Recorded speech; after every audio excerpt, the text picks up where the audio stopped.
네, 안녕하세요. 안녕하세요. 예, 남자교회 성도님들의 기도와 기도 덕분에 제가 스리랑카 선교지를 또 잘 다녀왔습니다.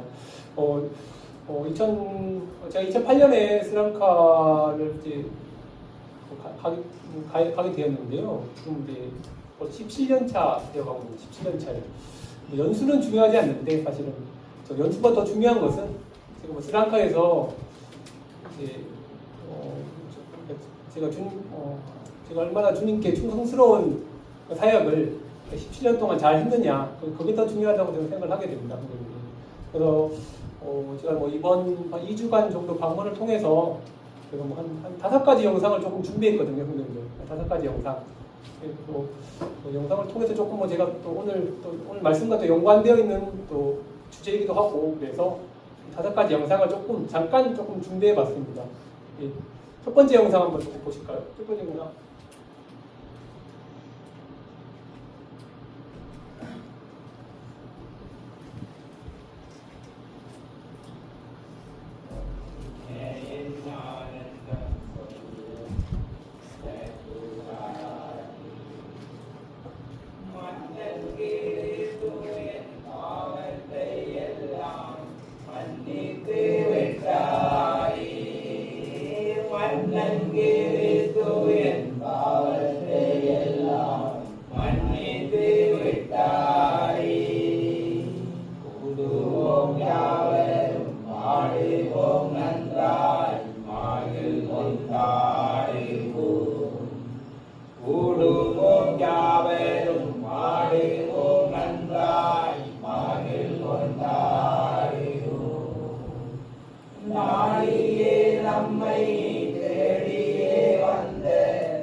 이 영상을 통해서 우리 성도님들 2가지 주목할 부분이 있는데요.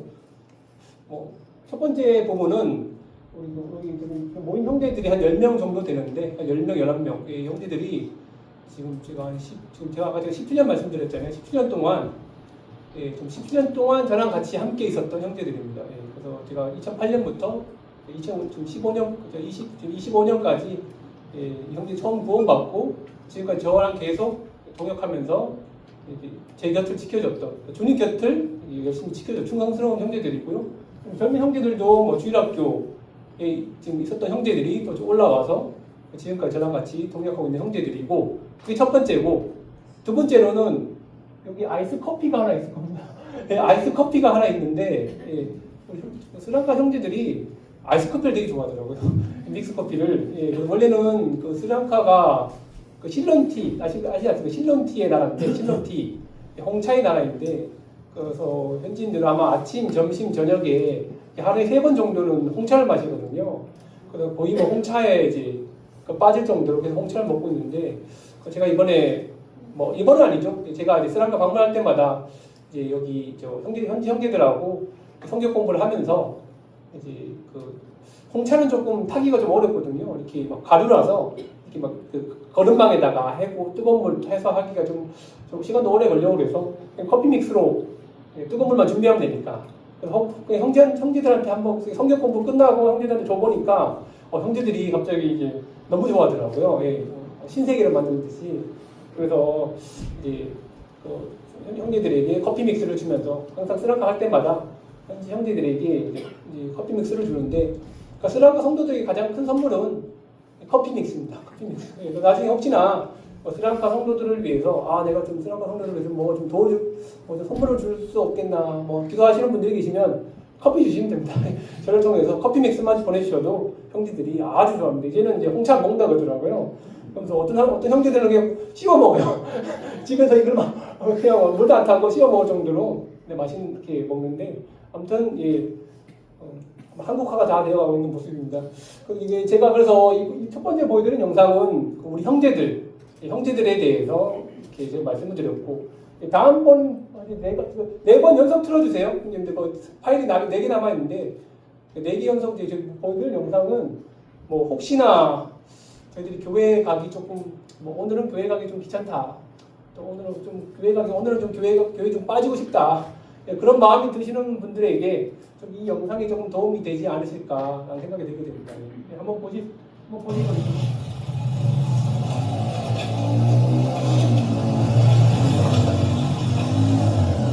여기가 교회 가는 장면입니다. 교회 가는 장면.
물단위로 가는 길입니다. 물단위 교회 갔다 오는 길입니다. 지금 비가 너무 많이 와서 다리가 물에 다 잠겼습니다. 저 지금 보시면 어떤 아주머니가 지금 짐을 머리에 들고 다리를 건너는 모습을 저희들이 지금 보고 계십니다.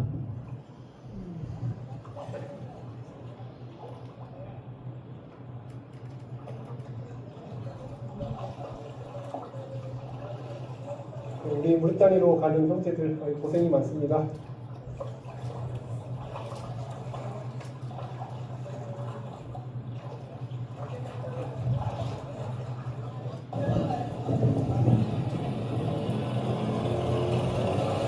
헬리콘을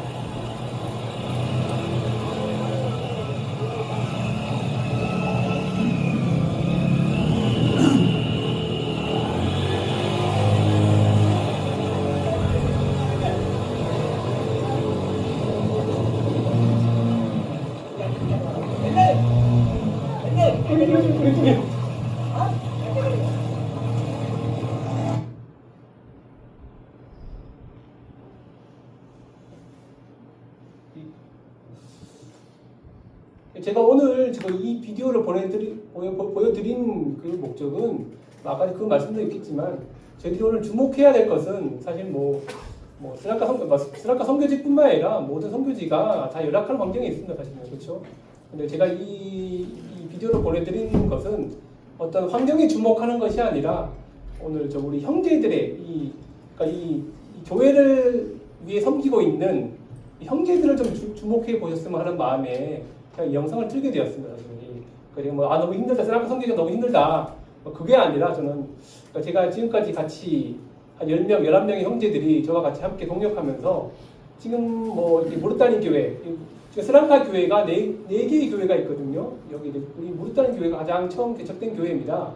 그래서 이 형제들이 항상 이 교회를 갈 때마다 이런 어려움을 감수하면서 이제 교회 주일에 계속 찾아가는데, 사실 저와 함께 했던 형제들이 10명, 11명 되는 형제들이 그 출신들을 보면요, 다 초등학교밖에 안 나왔어요. 초등학교밖에 안 나왔어요. 그렇죠? 그래서 그럼에도 불구하고 우리 형제들이 주님을 위해서 귀한 그릇으로 사용되어져 있다는 것을 보게 될 때 참 감사가 되더라고요.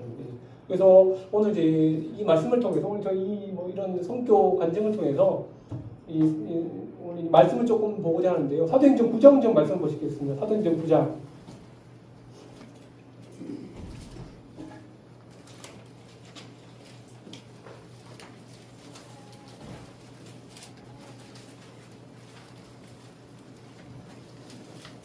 네, 오늘 사도행전 9장 전체 말씀을 좀 나누도록 하겠습니다. 그 사도행전 9장 말씀의 주제는요, 그 반짝이는 질그릇, 반짝이는 질그릇이라는 주제로 제가 좀 말씀을 나누도록 하겠습니다.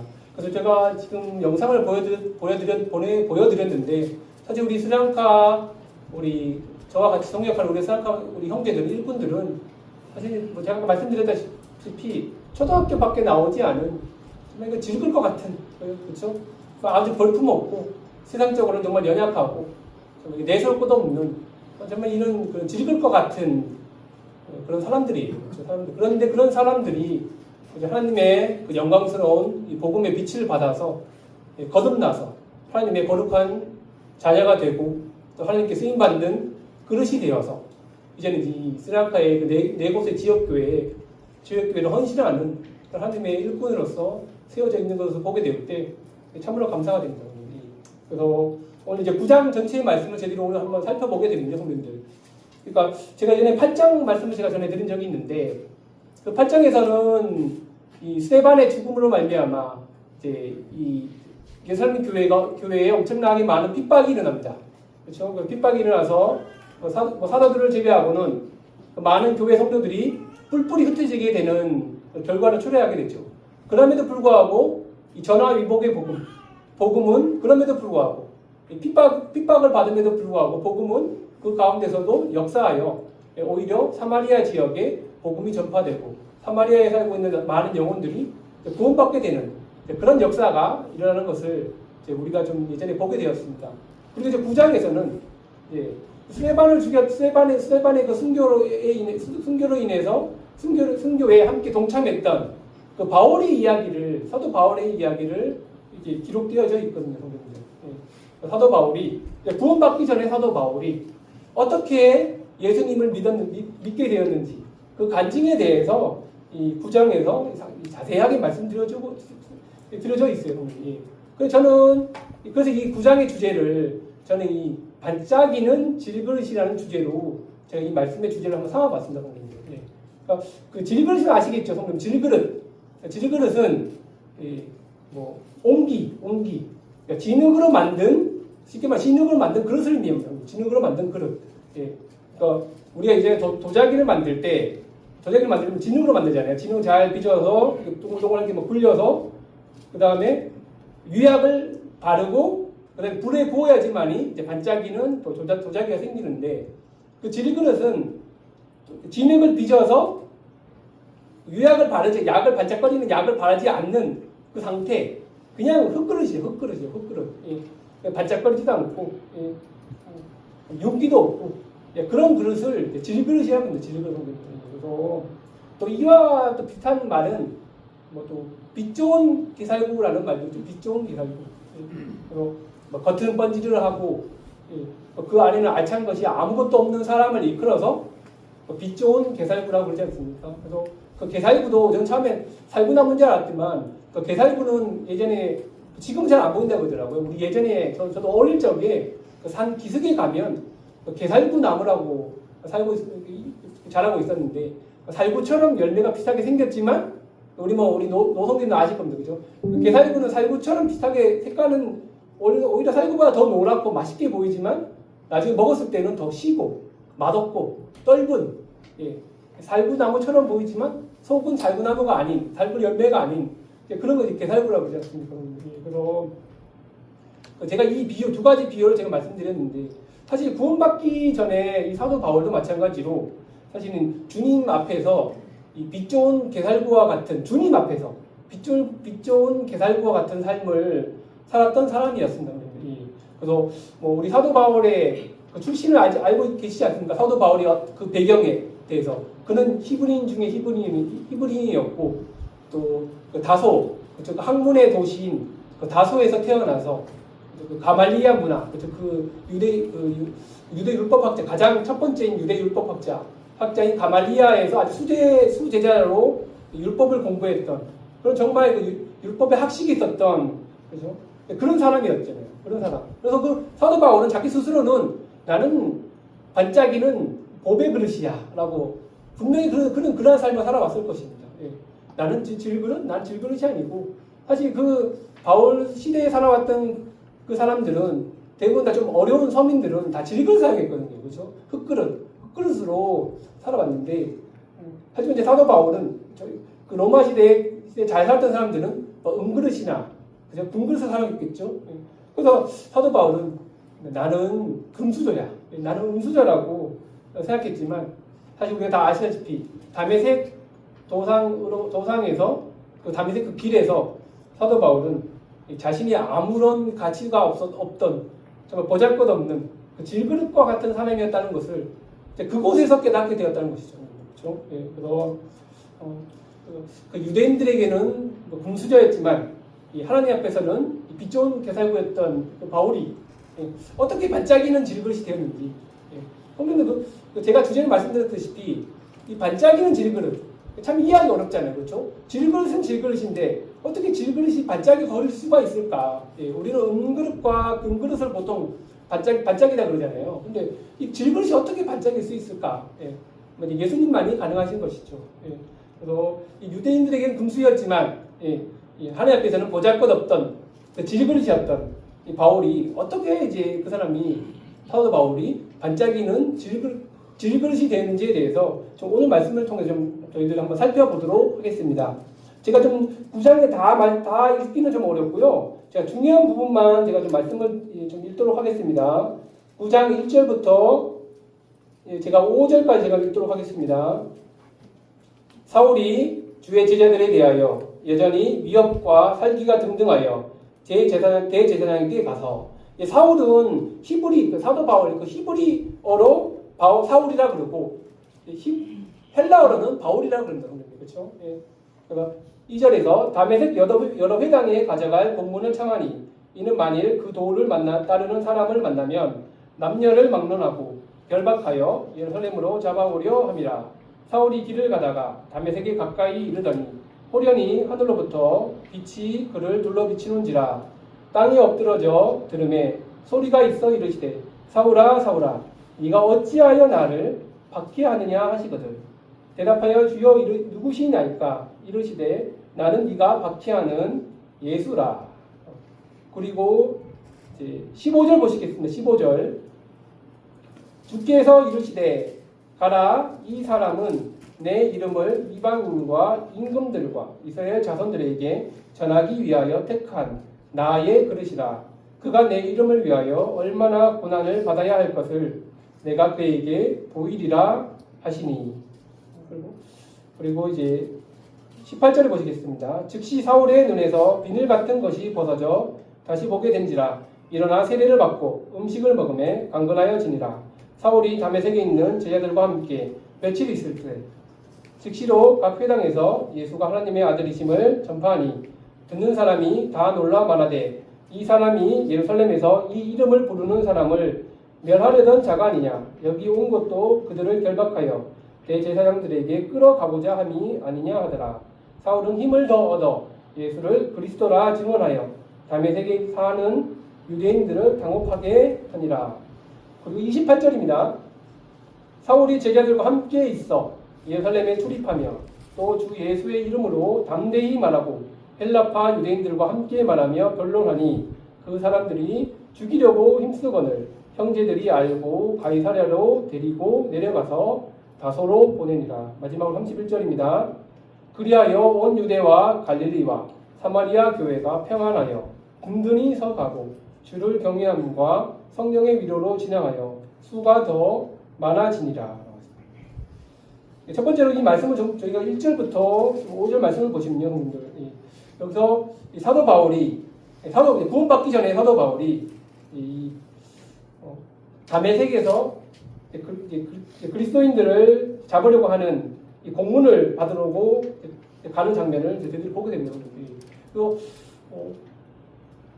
우리 스스로가 사실 질그릇이라고 깨닫는 순간이 언제냐면요, 여러분들. 여기 9장에서 이제 이 3절에 이 말씀해 주고 있어요.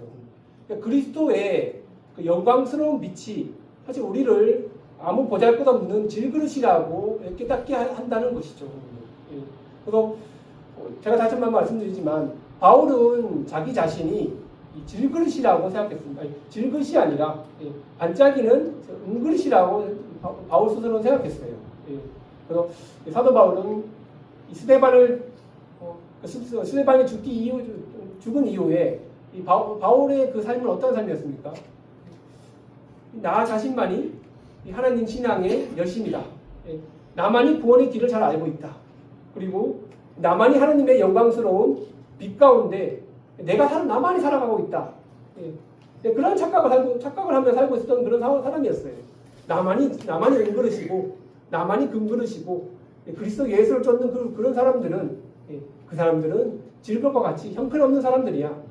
바울은 그런 이제 착각 가운데 살고 있다는 것이죠. 또한 내가 가는 길과 다르게 살아가고 있는 모든 사람들은 다 어둠에 있는 사람들이다.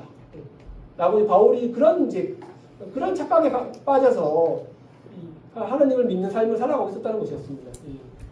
그래서 그런 착각이 바울에 있어서 그런 착각의 삶이 오히려 이 그리스도인들을 핍박하는 사단의 도구로 바울은 사용되어 있었다는 사실을 바울은 스스로 좀 깨닫지 못했다는 것이죠. 그래서 성경들 이 인간의 빛남의 기준에 대해서 한번 생각해 본 적이 있습니다. 인간은 우리 사람들은 어떻게 해야 빛이 날까요? 우리 막 가끔씩 그런 말 하잖아요. 이 사람 볼 때는 광채가 난다. 이 사람 볼 때는 막 빛이 난다. 막 귀티가 줄줄 흐른다라고 막 우리는 가끔씩 얘기하잖아요, 그렇죠? 그래서 막 세상 사람들은 좀 뭐 우리 아시겠지만 우리도 구원받기 전에도 우리 세상 사람들을 볼 때, 나 자신을 보게 될 때 외모적으로 그렇죠? 때로는 뭐 권세와 명예를 통해서 나 자신을 좀 빛나게 하는 경우가 그런 삶을 저희들이 많이 살고 있지 않았나요, 형님들? 우리 청년들, 저도 청년 때 좀 외모도 많이 꾸리고 남한테 좀 나를 좀 어필하기 위해서 그렇죠? 좀 외모도 많이 꾸리고 옷도 잘 입고 뭐 그랬던 생각이 좀 많이 나는 것 같아요. 그래서 또 뭐 우리가 또 나중에 뭐 TV에서 보면 뭐 스타라는 말 많이 쓰잖아요. 스타. 스타. 어떤 사람이 일약 스타로 떠올랐다. 어떤 사람이 별이 그렇죠? 그런 말을 쓰잖아요. 스타 연예인, 뭐 스타 운동선수. 때로는 우리가 뭐 뉴스에 볼 때 별이 지다. 그렇죠? 어떤 유명한 연예인이 이제 죽게 되었을 때, 그렇죠? 스타가 별이 지다. 그런 말 많이 쓰잖아요. 그렇죠? 그래서 세상 사람들 그 빛남의 기준은요, 이와 같이 뭐 외모적으로, 명예적으로, 권세적으로 이런 것을 기준으로 삼아서 그 사람이 빛이 난다. 그 사람이 반짝거린다. 요즘에 유명 아이돌 그렇죠? 유명 아이돌이죠. 유명 연예인들 보면 다 얼굴이 다 하얗잖아요. 그렇죠? 하얗게 화장하고 빛나게 막 이렇게 옷을 입고 거기 막 춤을 추고 노래하고 그런 모습을 보면 사람들이 막 열광하고 또 우리 젊은 사람들도 나도 아이돌들처럼 이렇게 막 더 예쁘게 화장하고 싶고 더 빛나게 화장하고 싶고 그게 바로 이 인간의 빛남의 기준이 아니겠습니까? 사도 바울도 마찬가지로 이런 관점으로 이 하나님을 섬겨왔고 저희들도 동일하게 구원받기 전에 저희들의 삶도 이와 같은 관점으로 우리가 살아오지 않았습니까? 세상적으로 반짝거림을 나타내고 싶은 삶. 나도 뭐 나 정도야 뭐 그렇죠? 우리도 스스로 나 자신이 스스로가 잘나고 싶고 다른 사람 앞에서 두드러지고 싶고 뭐 나 정도야 뭐 어디에 빠지지 않지 뭐 이런 마음으로 우리가 살아오고 있지 않습니까? 내가 질그릇이야? 아니지. 나도 생각해보면 나도 좀 반짝거리는 면도 많고 나도 어디 가서 내세울 것도 많은 사람이야 라고 이제 우리도 스스로 한번 이렇게 이렇게 막 자랑하고 좀 스스로 한번 이렇게 으스대면서 살아오고 있지 않았나요, 형님들? 나 정도면 뭐 빠지지 않지 뭐. 그죠? 이런 인식들. 하지만 형님들 우리가 세상적으로는 빛나지만 빛날 수 있어도 하지만 주님 앞에서는 이 극심한 어둠에 살아왔었던 저희들의 삶을 다시 한번 저희들이 한번 생각해 보게 됩니다. 바울도 마찬가지로 자기 스스로는 음수죠. 나는 반짝이는 법의 그릇이라고 자기 스스로는 생각해 봤지만 실상 하나님 앞에서는 연약하고 부서질 수밖에 없었던 그 질글 것 같은 그 사람이었다는 사실을 사도 바울은 깨달아야만 했었습니다. 그것을 깨닫게 하기 위해서는 무엇이 필요했다는 것입니까? 그리스도의 빛, 그리스도의 영광스러운 빛이 사도 바울에게 비춰져야만 됐다는 것입니다. 그래서 결국은 사도 바울에게는 무엇이 필요했습니까? 빛이 필요했다는 거죠. 빛이요. 이렇게 보시면 이제 다메섹 2절에 보시면요, 다메섹 여러 회당에 가져갈 공문을 청하니라고 나와 있습니다. 그러니까 8장에서는 우리가 8장에서 보시면 예루살렘에 큰 핍박이 일어나서 예루살렘 교회에 있는 모든 성도들은 다 뿔뿔이 흩어졌다고 말씀 기록되어져 있어요. 남쪽으로 흩어진 것이 아니라 남쪽은 이제 뭐 바닷가니까 사막이라서 이집트 쪽으로 가지는 않고 대부분 다 위로 갔거든요. 위로 다 흩어져 있었어요. 그러니까 다메섹은요, 예루살렘에서 한 200km, 240km 떨어진 북쪽에 위치해 있었거든요. 그러니까 뭐 우리나라에 광주가 예루살렘이라고 그러면 서울이 다메섹, 그 정도 생각하시면 될 것 같습니다. 그러니까 광주에 있던 성도들이 핍박을 당해서 다 이제 서울로 다 도망가고 있었던 상황이었어요. 그러니까 사도 바울은 이 다메섹에 있는 그리스도인들을 내가 처단하러 가야겠다. 여기 보시면 9장 1절에 보시면요, 위협과 살기가 등등하여라는 말이 있습니다. 살기는요, 죽임을 의미합니다. 죽임. 사도 바울이 이 사람들을 만나면 내가 죽이겠다. 그러니까 240km짜리 거리를 직접 걸어가서 내가 이 사람들을 다 잡아갖고 다 죽여야겠다. 나는 그 열심을 가지고 있었던 사람입니다. 열심은요. 왜냐? 나는 금수저니까. 나는 은수저니까. 나는 반짝이는 법의 그릇이니까 이런 뭐 질글만도 못한 사람들을 내가 처단해야 할 만한 내가 자격이 있어. 그런 당당함으로 다메섹으로 갔던 것이죠. 그러니까 사도 바울은 정말 교만했던 것이죠. 교만했죠. 자기가 스스로 법에는 반짝이는 그릇이라고 생각했으니 사도 바울은 얼마나 교만한 사람이었습니까? 그러니까 이런 사람에게 있어서 이 그리스도의 영광스러운 빛이 필요했던 거 아니겠습니까, 성도님들이? 그러니까 우리도 스스로 한번 생각해봤으면 좋겠어요. 우리도 구원받기 전에도 우리가 구원받기 전에 예수님의 그 영광스러운 그 복음의 빛을 우리가 깨닫기 전에 우리도 어떤 사람이었을까? 우리도 사도 바울과 같이 아니 나 정도쯤이야. 아유 내가 나도 상당한 사람이야. 나도 있을 거 다 있어. 나도 부족한 게 없어. 그런 사람 아니었습니까, 성도님들? 저도 사실 성도님들 뭐 크리스찬한테 말하지만 저도 고등학교 때는 1, 2, 3학년 동안 제가 전교 1등을 한 사람이었습니다. 사도 크리스찬이 자꾸 아빠 진짜야? 보여줘. 성적표를 보여줘. 그러더라고요. 제가 지금 계속 찾고 있는데 안 보이네요. 그래서 진짜요. 진짜 거짓말 안 돼. 지금 관계상 앞에서 거짓말하면 되죠. 전교 1등은 제가 계속 하던 사람이었는데 아니 시골이었죠. 시골에 전교 1등을 하던 사람이 서울에 가면 대도시에 가면 당연히 이제 미천이 필요할 수밖에 없습니다, 선생님. 그렇죠? 나는 시골에서는 내가 정말 반짝이고 보배로운 내가 정말 금그릇이라고 생각했지만 서울에 가니까 성적이 안 되네요. 그 앞에 많은 사람들 앞에서 내가 쭈그러들 수밖에 없는 우물한 개구리였다. 생각이 들게 되니까. 그러니까 이와 마찬가지로 저 역시도 마찬가지로 제가 구원받을 그 순간에도 제 스스로 그렇게 생각했거든요. 나도 왕년에 잘 나갔는데 나도 고등학교 때 전교 1등을 하고 자격증도 내가 지금도 한 10개 가지고 있거든요. 제가요. 그렇게 가지고 있는 사람인데 내가 왜 주님 앞에서 엎드려야 되지? 내가 왜 주님 앞에서 내가 엎드리면서 주님 저를 용서해 주세요. 제가 죄인이라고 내가 왜 고백을 해야 되지? 라는 그런 제 스스로 그런 교만이 많이 들게 되었습니다.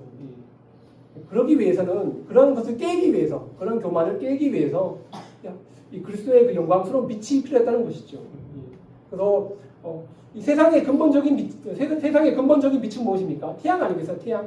그래서 우리의 외모가 아무리 반짝거리고 아무리 우리의 외모가 빛나고 광채가 있다 그래도 결국은 그 근본적인 빛인 그 태양이 밝혀지지 아니하면 우리의 아무리 빛난다고 하는 그 외모일지라도 더욱더 밝혀질 수 없다는 것이 아니겠습니까? 그래서 결국은 이 3절에 보시면요, 이 주님 앞에서 질글 것 같은 그랬던 바울에게 이 그리스도의 그 놀라운 그 영광스러운 빛이 그에게 비춰졌다는 것입니다. 예. 그래서 그리고 여기 보시면요, 하늘로부터의 빛이라고 나와 있어요. 하늘로부터의 빛. 그래서 이것은 일반적인 빛이 아니라 그 성경 원어에서 보시면요, 이거는 생명의 빛이라고 나와 있어요. 생명의 빛. 예. 자신은 보배로운 그릇이라고 그렇게 교만했던 그 바울에게는 결국은 그 예수 그리스도의 그 생명의 빛이 그에게 비춰지게 되었다는 것입니다, 성도님. 그래서 이 사건은요, 성도님들 사실은 그냥 뭐 단편적인 이 말씀일 수 있겠지만 이 바울에게 있어서는요, 바울에게 아주 강력한 아주 충격적인 사건이었어요. 예. 바울에게 이 그리스도의 그 영광을 아는 그 생명의 빛이 그에게 비추어졌다. 그리고 4절에 보시면 그가 땅에 엎드려졌다. 이 사실은 바울에게 있어서는 정말 가장 충격적인 사건이었어요. 왜냐하면 사도 바울은 자신은 스스로 내가 내 나름대로는 하나님의 빛을 삼아하고 있었고, 나는 내 나름대로는 하나님의 빛 안에 살아가고 있었고, 그 빛 안에 살아가고 있었던 증거가 다메섹에 살고 있었던 그 많은 그리스도인들을 내가 죽이고 핍박하는 것이 내가 하나님을 위해서 살아가고 있었다는 그런 삶이라고 자기는 생각을 했는데, 근데 오히려 그런 자기 그런 삶이 오히려 정작 빛 대신 주님을 핍박하고 있었던 사실을 자기는 깨닫지 못했다는 것이었죠. 그래서 9장 5절에 보시면요. 대답하여 주여 누구시니까 이르시되 나는 네가 박해하는 예수라. 그래서 그리스도인들을 핍박하는 것이 주님을 핍박하는 것이라고 말씀에는 분명히 말씀해주고 있습니다. 그럼 이제 우리는 그리스도인들의 의미에 대해서 한번 살펴볼 필요가 있어요. 그리스도인들의 의미, 이 말씀의 문맥에 비춰서 그리스도인들은 분명히 예수 그리스도의 보혈을 믿고 구원받아 제사함을 받은 모든 성도들을 의미하지만 이 말씀의 문맥에서 저희들이 비춰보게 되면요, 예수 그리스도의 영광의 빛을 받은 모든 성도들을 의미하는 것이 그리스도인들이라고 말하고 있습니다. 그래서 어둠에 있지 아니하고 빛 가운데 걸어가고 있는 모든 사람들을 일컬어 그리스도인들이라고 의미하고 있거든요. 예수 그리스도의 빛을 받은 모든 사람들. 그래서 그러면 이 보름달이 가장 빛나는 순간은요, 언제입니까?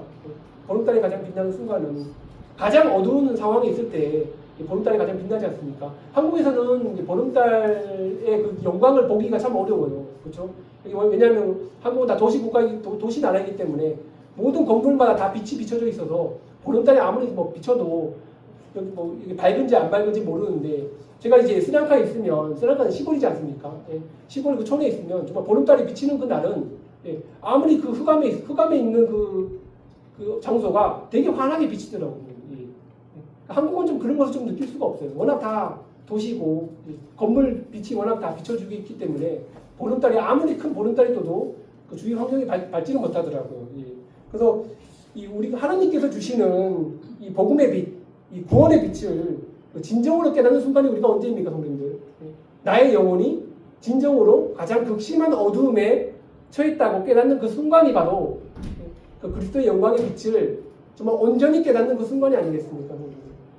그러니까 결국은 나 자신이 주님 앞에서 난 정말 보잘것없는 깨어지기 쉽고 부서지기 쉽고 금가기 쉬운 연약한 질그릇이라는 존재라는 것을 인정하고 깨닫게 될 때, 그럴 때 하나님의 그 영광스러운 빛이 우리 마음 가운데 아주 풍성하게 임한다는 사실입니다. 그래서 여기 보시면요, 4절에 땅에 엎드러져 나오죠. 땅에 엎드러져.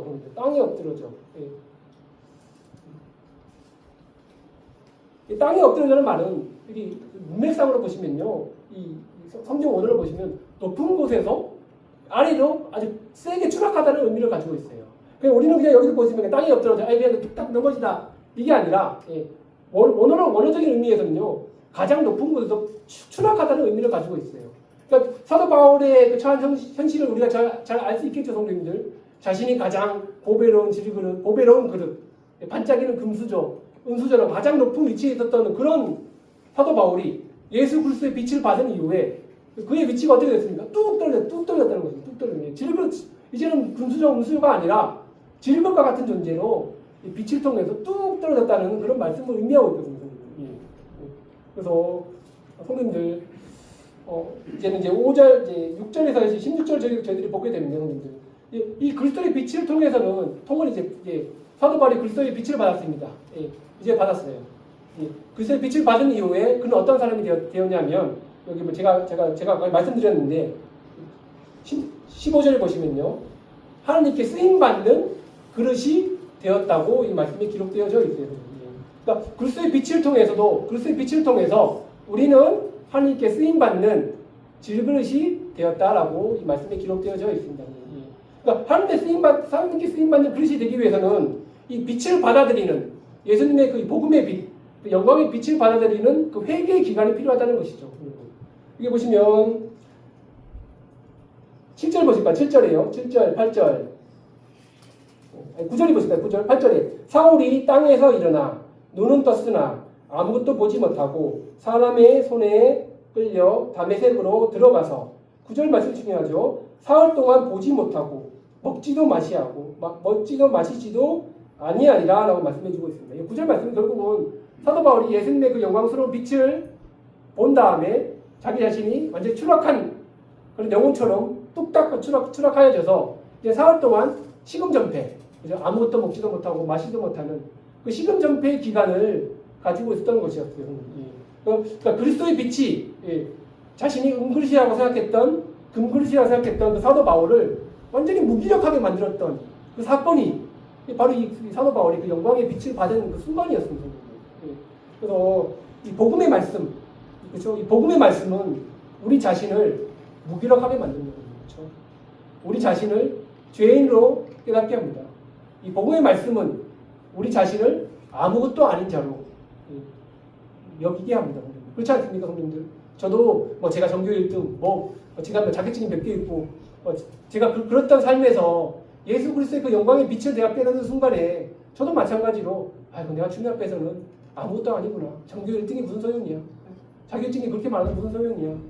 주님 앞에서는 결국 나 자신이 질그릇 것 같은 깨지기 쉬운 존재라는 것을 그제서야 저는 깨닫게 되는 사실이었습니다. 주님 앞에서 나는 정말 죄인이었을 수밖에 없었구나. 그러니까 사도 바울이 사흘 동안 그 식음 전폐하면서 사도 바울이 그 3일 동안 그 가운데 사도 바울이 어떤 생활을 했을까요? 저와 같은 생활을 하지 않았을까요, 성도님들? 3일 동안 아무것도 먹지도 아니하고 마시지도 아니하고 앞도 보지 못하는 그런 상황에서 사도 바울은 내가 정말 살아계신 주 예수님을 내가 죽였구나. 갈보리의 십자가에 돌아가신 또 그 예수가 결국은 하나님의 아들이요 우리의 구원자라는 사실을 내가 이제서야 내가 깨달았다. 내가 그 사실을 모른 채 내가 다메섹에서 그리스도인들은 내가 핍박하는 그런 사단의 도구로 내가 사용되어져 있었구나. 나는 지금까지 유대인으로서 가말리엘 문화에서 살아와서 내가 정말 최고요.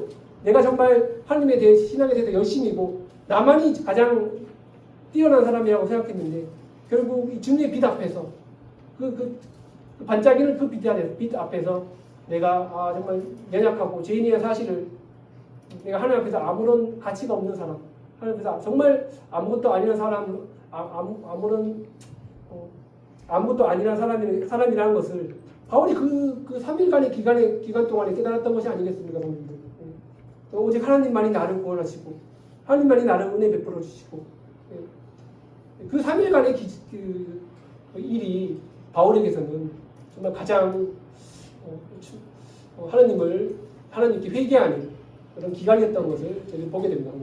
여기서 이제 여기 손을 놓으시고 고린도후서 4장 보실까요? 고린도후서 4장 선생님 9장에 손을 놓으시고 제가 오늘 예배 가운데 읽었던 말씀인데요.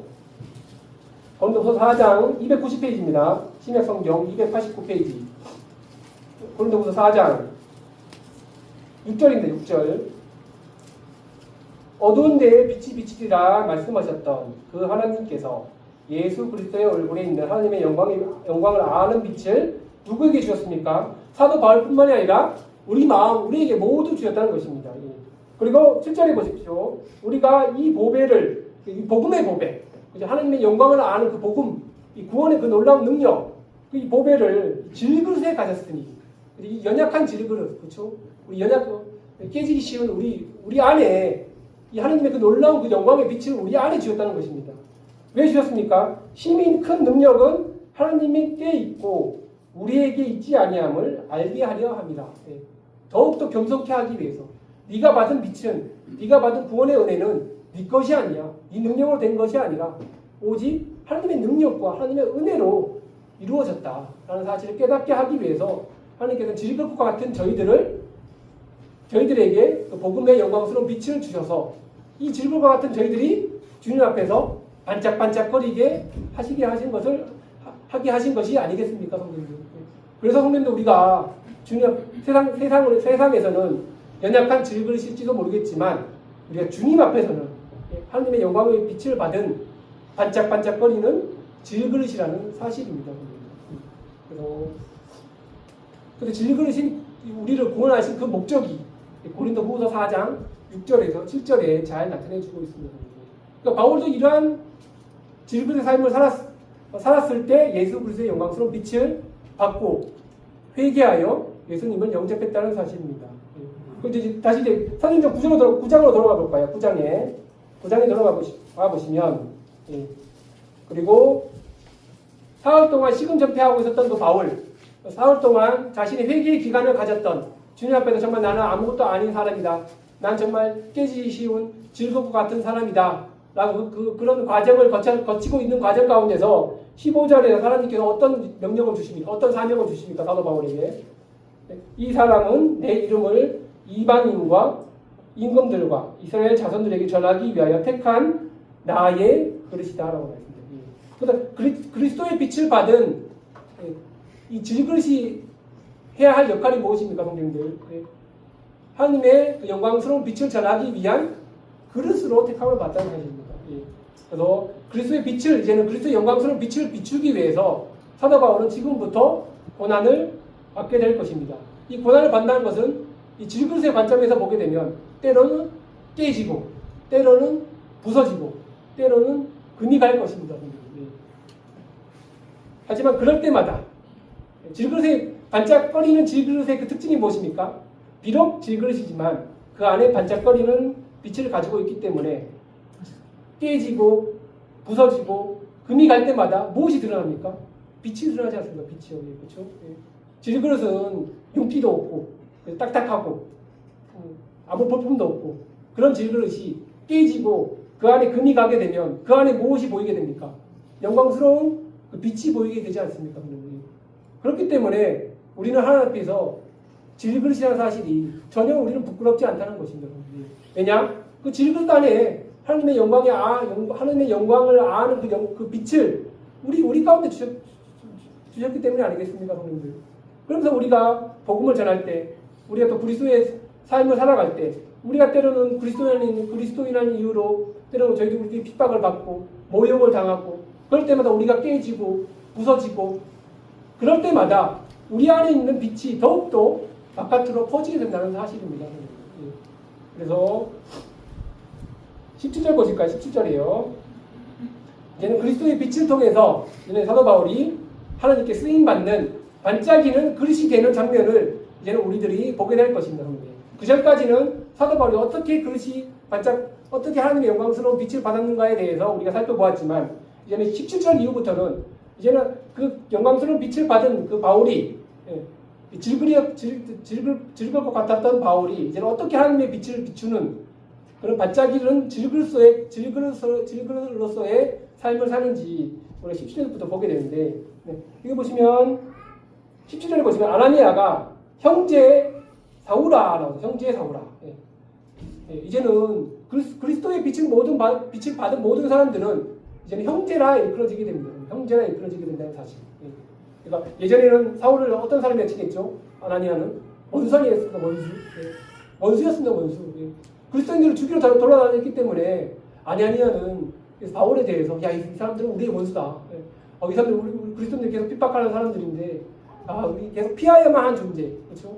그런데 이제 예수 그리스도의 그 빛을 받고 회개하여 거듭난 이제 바울에게 있어서는 이젠 더 이상 사도 바울이 하나님의 원수가 아니라 하나님의 우리와 같은 하나님 안에서 형제라는 사실입니다. 또 보실까요, 형님들? 그리고 18절 보실까요? 사울의 눈에서 비늘 같은 것이 벗어져 다시 보게 된지라. 그러니까 비늘 같은 것이 벗어져 다시 보게 된지라. 다시 보게 된지라는 말씀에 좀 주목하여 보십시오, 성도님들이. 다시 보게 되었다. 다시 보게 되었다. 사도 바울이 그리스도의 빛을 받은 이후에 이제 다시 눈이 띄어졌습니다. 그런 게 비늘 같은 것이 벗겨져 눈이 띄어지게 되었습니다. 그리고는 다시 보게 되었다. 뭘 다시 보게 되었죠, 성도님들? 한번 생각해 보겠습니다. 뭘 다시 보게 되었을까요? 그러니까 그 다음 이제 사도 바울은 그 전까지에는 어둠의 길을 살아오고 있지 않았습니까, 성도님들? 그러니까 그리스도의 빛이 어둠의 눈을 가지고 있었던 바울을 영적인 눈으로 다시 밝혀주신 이것이 바로 다시 보게 된지라는 그 말씀의 영적인 의미입니다. 그렇죠?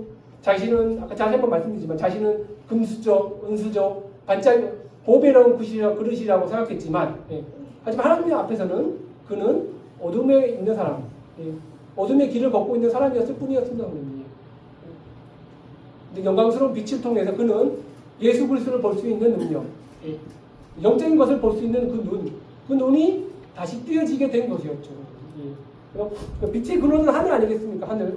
그래서 그리스도의 빛을 받은 모든 사람들은 이제부터 이 하늘을 우러러보는 삶을 살아간다는 것입니다. 이제 바울은 이제 더 이상 그리스도를 핍박하는 그런 땅의 그런 삶을 살아가는 것이 아니라 예수 그리스도의 영광스러운 빛을 전하는 그 하늘을 보는 그런 삶을 살아가게 됐다는 것이죠. 그리고 20절 보실까요? 20절에서 22절. 다시 보게 되었을 때, 사도 바울이 다시 보게 되었지 않았습니까? 그리스도의 영광스러운 빛을 깨닫고 다시 보게 되었을 때 사도 바울은 이제는 내가 주님 앞에서 무엇을 해야 될지, 내가 주님 앞에서 어떠한 삶을 살아야 될지 사도 바울은 깨달았다는 것이죠. 그래서 20절에 즉시로 각 회당에서 예수가 하나님의 아들이심을 전파하니 라고 나왔어요. 그러니까 내 안에 담겨진 예수 그리스도의 빛을 전하는 그 삶이 자신이 하나님께 받은 그 사명이라고 자신을 생각했다는 것이었습니다. 성도님들. 성도님들, 우리 이제 오늘 저는 성령님께 한번 여쭙고 싶어요. 우리 안에 정말 우리 주 예수 그리스도의 빛이 있습니까? 성도님들? 우리 마음 가운데 예수 그리스도의 그 영광의 빛을 아는 예수 그리스도의 영광을 아는 그 빛이 우리 성도들에게 모두 있습니까, 성도님들? 만약 그 있다면 그 증거가 무엇입니까? 내 안에 정말 예수 그리스도의 빛이 있어. 우리가 정말 확신할 수 있다면 그 확신의 증거가 무엇입니까? 사도 바울의 삶을 통해서 그 증거는 확실하게 나타나요. 첫 번째로 성령으로 충만한 삶을 살았죠. 여기 보시면 17절에 성령으로 충만하게 하신다라고 나와 있어요. 사도 바울이 예수 그리스도의 빛을 보았을 때, 그리고 그가 회개하고 다시 보게 되었을 때 어떻게 됐죠? 그런 성령으로 충만한 삶을 살게 되었죠. 그리고 예수 그리스도를 증거하는 전도의 삶을 살게 되었습니다. 그렇기 때문에 예수 그리스도의 빛을 받은 모든 사람들은 성령 충만한 삶을 살아가게 될 것이고, 또한 또 그리스도의 빛을 전하는 전도의 삶을 살아가게 될 것입니다. 그리고 그뿐만 아닙니다, 성도님들.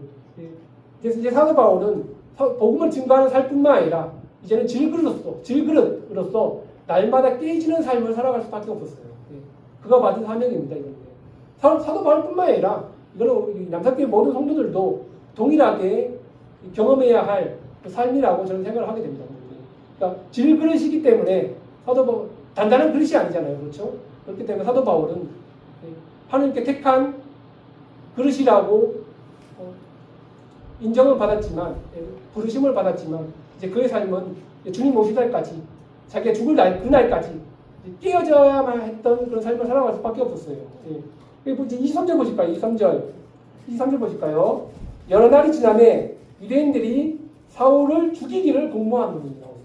그러니까 한번 생각해 보세요, 성도님들. 바울은 구원받기 전에 유대인들에게 있어서는 정말 탁월한 1등이었어요. 1등이었어요. 그렇죠? 가말리아의 수제자로 있었기 때문에 많은 유대인들, 많은 바리새인들은 사도 바울을 이제 우러러보지 않았습니까, 성도님들? 모든 사람들은, 모든 유대인들은 그 당시에 가말리엘의 제자가 되기 원했어요. 근데 바울은 제자 중에 수제자가 아니었습니까? 그 많은 바울을 보게 됐을 때 유대인들은 바울을 어떻게 되겠습니까? 호의적으로 대하지 않았겠어요? 나도 바울처럼 되고 싶다. 나도 바울처럼 하나님의 말씀을 정말 잘 아는, 하나님께 열심으로 살아가는 사람이 되고 싶다. 그런 사람, 그런 호의적이었던 백성들이 이제는 어떻게 됐죠? 바울은 더 이상 유대인들에게 은그릇과 금그릇과 같은 존재가 아니었어요. 이제는 이 바울을 깨트리고 죽여야만 하는 존재로 이제 그런 존재로 바울은 낙인받았다는 것이죠. 그렇지 않습니까, 성도님들? 우리도 왕년에는 잘 나갔지만 우리도 왕년에는 나는 1등이었고 왕년에 내가 뭐 좋은 대학도 나왔고 돈도 많이 가졌고 그렇지만 그리스도를 믿은 이후에는 세상 사람들이 우리를 뭐 인정해 줍니까, 성도님들? 아니 그렇지 않지 않습니까, 성도님들? 오히려 예수쟁이라고 놀리고 핍박하고 그렇지 않습니까, 성도님들? 그래서 그리스도의 빛을 받은 사람들은 이제 더 이상 이제 어두움과 함께하지 못하죠. 예, 이건 당연한 성경의 진리입니다. 예, 왜냐하면 빛이 그를 멀리하는 것이 아니죠, 성도님들, 그렇죠? 빛이 그를 멀리하는 것이 아니라 이 어두움이 빛을 멀리하고 있다는 것이죠. 예, 그래서 이와 마찬가지로 예수를 믿지 않은 유대인들이 바울을 멀리하는 것입니다. 예. 이 사람이 예전에는 은수저 금수저가 아니었나? 근데 예수님을 믿은 다음에는 이 사람이 완전히 그쵸? 딴판을 변해버리니까 유대인들이 오히려 이제 사도 바울을 오히려 적대시하고 이 사람을 죽여야겠다는 그런 태도로 바뀐 것이죠. 그래서 또한 그뿐만 아니라 이제는 바울이 어떤 삶을 살게 되었죠? 28절이죠. 28절. 사울이 제자들과 함께 있어 예루살렘에 출입하며 나왔습니다. 바울은 이제 더 이상 어두운 가운데 사는 삶이 아니라 예수님의 제자를 핍박하는 그런 삶을 살아가고 있는 것이 아니라 이제는 빛 가운데 있는 예수님의 제자들과 함께 거하는 삶을 자신이 택했다는 것입니다, 성도님들. 예. 이제는 이 말씀의 뜻이 무엇입니까, 성도님들? 바울은 이렇게 생각했던 것이죠. 나는 이제 더 이상 그리스도 안에서 은그릇과 금그릇이 아니야. 나는 이제 주님 안에서 질그릇과 같은 삶으로 날마다 그리스도 안에서 나는 죽는 삶을 택할 거야. 난 그리스도 안에서 날마다 깨지고 부서지는 그 삶을 나는 살아갈 거야. 그 삶을 바울은 택했다는 것이죠. 예. 그래서 이런 결과가 어떻습니까, 성도님들? 사도 바울이 한 영혼이 예수 그리스도의 영광스러운 빛을 받고 변화되어 회개하고 다시 보게 되고 그 다음에 자신이 예수 그리스도의 복음을 전하는 자로 변화되었을 때 그 변화가 31절에 나오죠. 31절에 마지막에 그리하여 온 유대와 갈릴리아와 사마리아 교회가 평안하여 든든히 서가고 주를 경외함과 성령의 위로로 진행하여 수가 더 많아지니라. 한 영혼이 그리스도의 빛을 받을 때, 한 영혼이 그리스도의 빛을 받아 회개하여 구원받을 때, 형님들 교회가 위로를 받는다는 것입니다. 우리 이제 전도 집회가 얼마 남지 않았습니다. 저 2월 말에 복음 집회가 얼마 남지 않았는데, 우리는 한 영혼이라도 구원받는 것이 구원받기를 우리는 정말 간절히 기도하고 있습니다. 그 이유가 무엇입니까? 제가 지금 말씀드렸잖아요. 한 영혼이 구원받는 것은 구원받을 때 하나님도 기뻐하시지만 하늘의 천사도 기뻐하지만 교회가 위로를 받는다는 것입니다. 교회가 위로를 받는다. 그리스도의 영광스러운 빛에 들어온 사람이 한 명 더 늘었구나. 교회가 우리 모든 성도들이 위로를 받는다는 것입니다. 그러면서 우리도 더욱더 그리스도의 영광을 전하는 그리스도의 영광의 빛을 전하는 사람들이 되어야겠다. 그런 다짐이 우리에게 들어오지 않습니까, 성도님들? 그런 이유로 우리가 복음 집회를 정기적으로 행하는 것이 아니겠습니까? 그리고 또한 한 영혼이 그리스도의 영광스러운 빛을 받고 구원받을 때 교회가 하나님의 평안함과 든든히 서감을 경험한다는 것입니다. 이건 실제적으로 제가 말씀드릴게요. 어떤 한 영혼이 저는 이렇게 생각해요. 예를 들어 여기 선주 형제랑 영철 형제가 구원받았죠. 그렇죠? 구원받고 남색교회에 더해졌습니다. 한 영혼을 더해졌을 때 이 형제들이 지금 지금 나이가 20살, 21살이지만 우리 남색교회에서 얼마나 귀하게 하나님 앞에서 쓰임 받고 있는지 우리 한번 생각해보고 우리 한번 눈으로 보고 계시잖아요. 그렇죠? 때로는 주일 앞에 나와서 감사드리고 찬양 드리고 청년회 잘 참석하고 또는 또 학생의 아이들 또 데리고 가고 인솔에 나가고 그러니까 이런 한 영혼이 갓 구원받은 그 형제들이 이 교회 안에서 정말 이 소금과 같은 역할 정말 귀한 그 역할들을 잘 행하게 나갈 때 우리 이 두 형제를 지켜보는 우리 성도들의 마음이 어떻겠습니까? 감사하고 예. 우리 두 형제를 통해서 우리가 더 영적으로 더 도전을 받지 않습니까, 형님들? 예. 정말 귀한 형제들이다. 더 잘 섬겨주고 싶고